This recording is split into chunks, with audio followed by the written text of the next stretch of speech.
ಮದನದಲ್ಲಿ ಭರವಸೆಗಳು ಬೇಕು, ನಾಳೆ ನನ್ನದೆನ್ನುವ ನಂಬಿಕೆಗಳು ಬೇಕು.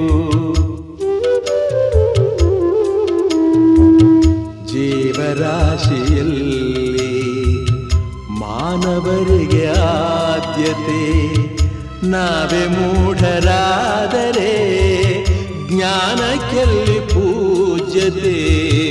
ಇಲ್ಲಿ ಈಸಬೇಕು, ಇದ್ದು ಜಯಿಸಬೇಕು.